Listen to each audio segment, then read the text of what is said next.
Good morning, grandkids.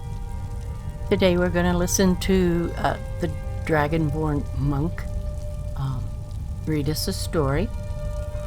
And he's going to be reading The Rise and Fall of the Blades.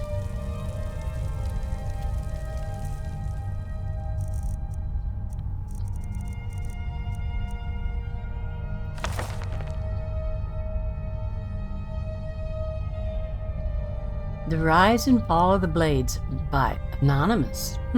I wonder who wrote it.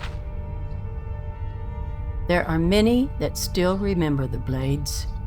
There are fewer that can pass down their stories, their origins, and their downfall. My father could. In his proudest moments, he said to me, "You keep secrets like the Blades do." The Blades were good at keeping secrets. They didn't write down much.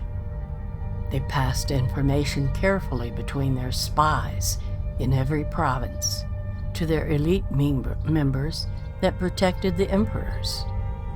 Even amongst their members, they kept much secret.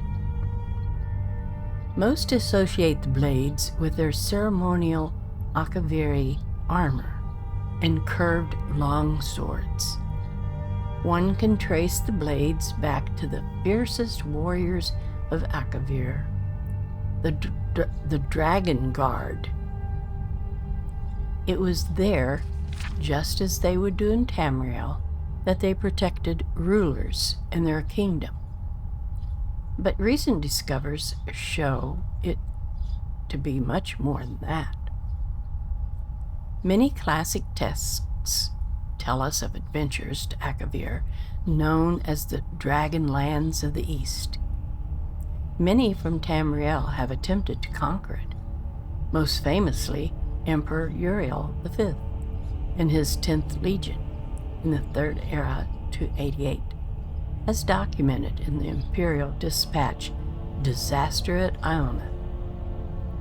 Dragons have long been legend in Akavir, and many believe that their brief appearance in Tamriel's history are those that escaped Akavir, for it was there they were hunted and killed off by the Dragon Guard. The Dragon Guard would follow those that fled to Tamriel in the late First Era. Invading from the north, the Dragon Guard met not only dragons, but the men of Skyrim, who don't meet invasions with pitchers of mead. The Dragon Guard cut a path through Skyrim, and it was not until they were stopped by Raymond Cyrodiil during the battle at Pale Pass that the invasion came to an end. It was Raymond who united the human lands of Cyrodiil and defeated the Akaviri invaders. Raymond is one of the first documented and widely accepted of the mythic Dragonborn. Those anointed by Akatosh and Alicia themselves.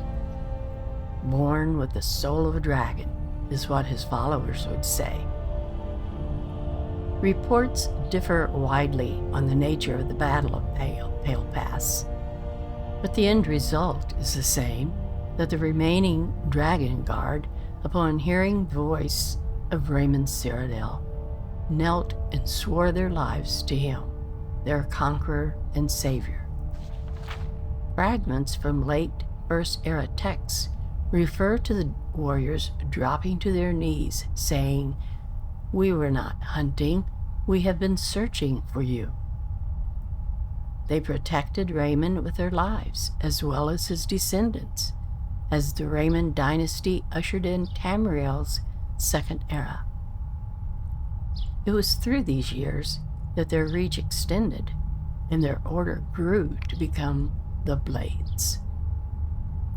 Their conquest of the dragons complete, they only sought to protect the Dragonborn and through him the Empire.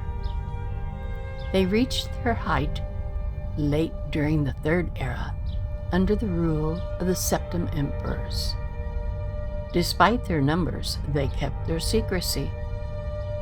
The most visible and well documented were the members who personally guarded the Emperor, still wearing the original Akaviri armor. But that was just the tip of the spear, for the Blades were a large organization, stretching to every corner of Tamriel. These agents were of every race. They were merchants, thieves, craftsmen, mages, and warriors, all acting as spies, protecting the Empire as needed and operating in secret. They often acted alone, but some fragments speak of them meeting in secret fortresses across the continent. The most famous being Cyrodiil's Cloud Ruler Temple, where they hung the swords of those slain while protecting the Dragonborn. Other maps speak of Windscour Temple under the great expanse of Hammerfell's Alkir Desert, Skyhaven Temple in the mountains of Skyrim, and Stormtalon Temple west of Wayrest. They were known to have a Grand Master who often lived amongst the people, unknown to others. The nature of their communications, meeting places, and missions were known to only a few elite members. The only two to know all were the Grand Master himself and the Chronicler, whose only job was to make sure the group's mission was never known but never lost. With the death of Uriel Septim VII and his son Martin, the Third Era came to a close, with the Blades fortifying themselves deep within Cyrodiil's Cloud Ruler Temple, as they waited for a Dragonborn to return when they would be called upon again. The Empire of the Fourth Era no longer saw the Blades openly protecting it, or the Emperors. That role is now filled by the Pentius Oculatus, a purely imperial organization.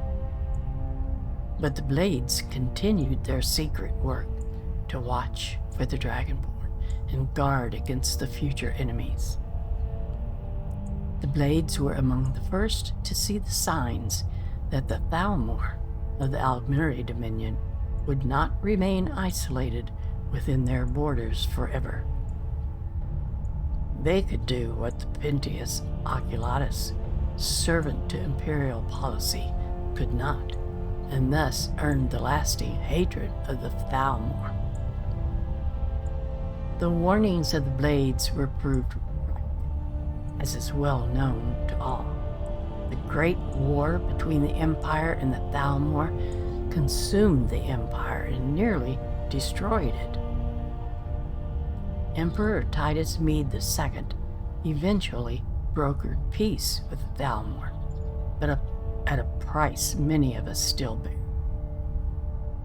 The reach and destructive nature of the Thalmor is known to many. They are not fools. They knew early on that the Blades were an enemy, so they hunted them throughout the Great War. Some were killed defending their temples, others as they slept in their hideaways alone. Some fought, some ran, some hid, but the Thalmor found them all. There are those that say the Blades still exist around us, in hiding from the Thalmor, waiting as they have done time and time again for a Dragonborn to return, for one to protect, for one to guide them.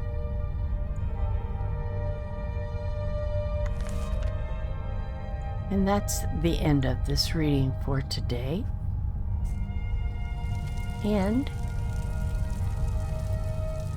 World Dragonborn will now say goodbye to you all. Bye-bye, grandkids.